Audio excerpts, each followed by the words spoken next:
The morning leading up to my accident was a Saturday, and we had just gotten home from Cancun. We'd gotten home on Wednesday, and this was Saturday morning. I still had wet clothes at home. I mean, I was really busy with work. I had 3 presentations to give the next week, and I hadn't even written them yet. And so I had a lot to do. And I know that when I took certain opiates, muscle relaxers, that type of thing, my inhibitions for suicidal thoughts were lowered. I never told anyone when I had suicidal thoughts. So that's suicidal ideation. Although there was a plan, it always involved a car. And again, I told no one, but I left my office that day, and 3 or 4 minutes down the road, I had my car accident. I can't remember the details of the accident, but what I do know is I was envisioning driving my car off of a bridge, off of a high place, an embankment, something. I know that was going through my mind a lot, and that's what I'm left with. I feel like it was intentional that I drove my car into a tree. I think it's important to note that after the accident, it was debatable if I would make it off of the scene. They called the coroner and the ambulance. I have the privilege of being able to hear this story from eyewitnesses, and so I know how big of a deal it is that I am alive. My tongue was completely severed in the wreck. I do have a head injury, but it is minimal as far as the residual goes. Been to the operating room 38 times since 2013 to now, and I think I'm doing pretty good.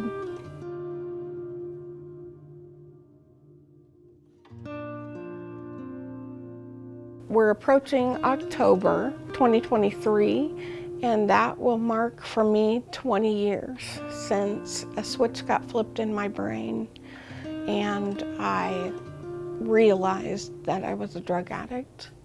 My drug addiction started with Ambien, and it led to me taking fentanyl.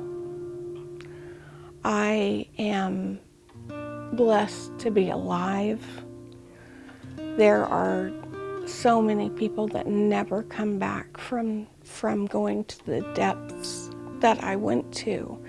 Although it was a very short-lived thing for me, it was serious, and I'm grateful that I can say that I'm 5 years substance-free. It started a snowball effect of a really bad problem. Wasn't taking it every day, but say it was a busy work week, and I would be looking forward to, Friday evening and taking that, and it just kind of numbed and dulled my feelings, and it was a really inappropriate way to cope, but that's how that began.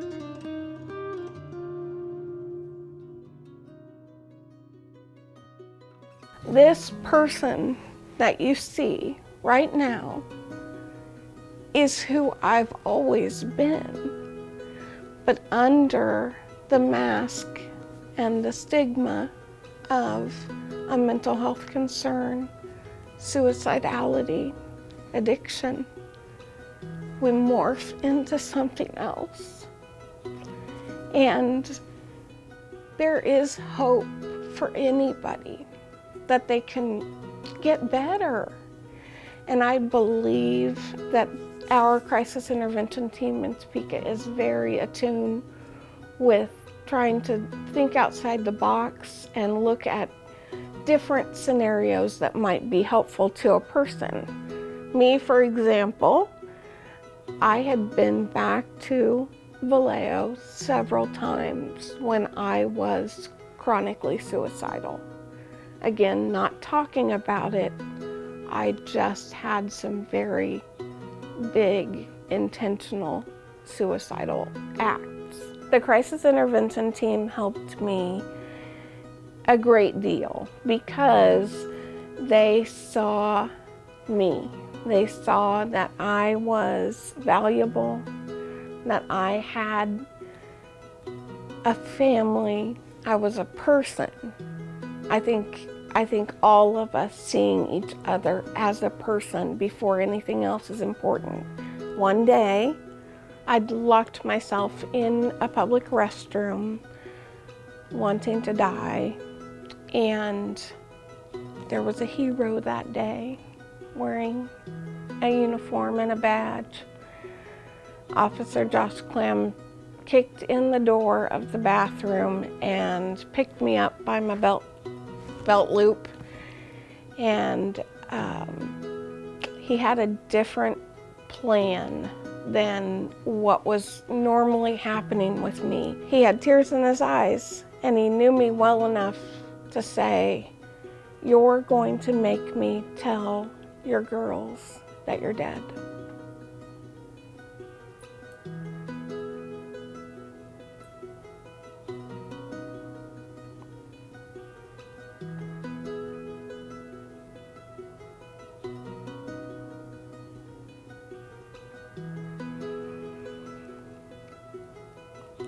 Something shifted in my mind, seeing a uniformed officer look me in the eye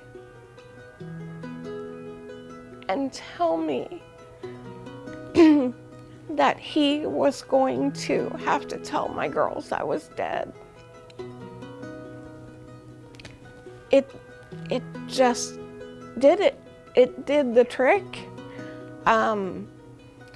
Every person that's hurting, that's struggling, you never know what it is that's going to reach them. So just keep trying. To describe the different resources I utilized during this long journey in my recovery is easy to go back to some simple things. I'm a nurse. I had wonderful health insurance. I had every resource available. And what helped me the most was the safety net in my city. Any person, 24 hours a day, can go to the crisis center at Vallejo. The door is unlocked. If you feel like you're a harm to yourself or to someone else, you can go in and sit down and talk to somebody. I can say with hindsight, that is the biggest thing for a person that was in the state that I was in. I didn't need somebody to fix it. I needed somebody to sit beside me and hear me.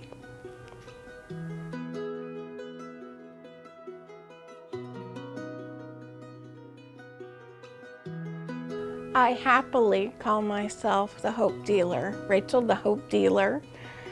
Any one of us can be a hope dealer. The term is used broadly in circles of recovery.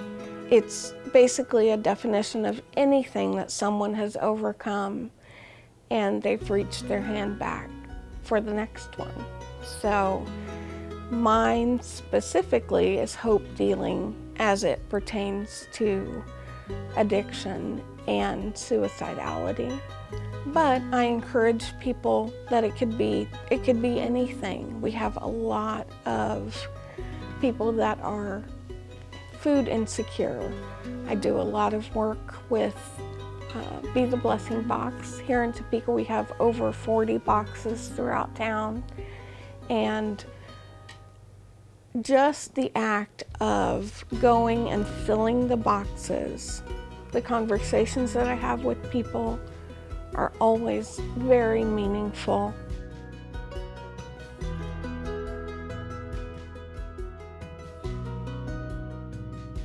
We all have the opportunity to embrace our lives and make the best of any situation we're given. I am happy every day that I am still here because I know how easily I could just not be here. And it is so important to just embrace living, going forward. And if you have a predisposition for addiction, just don't use.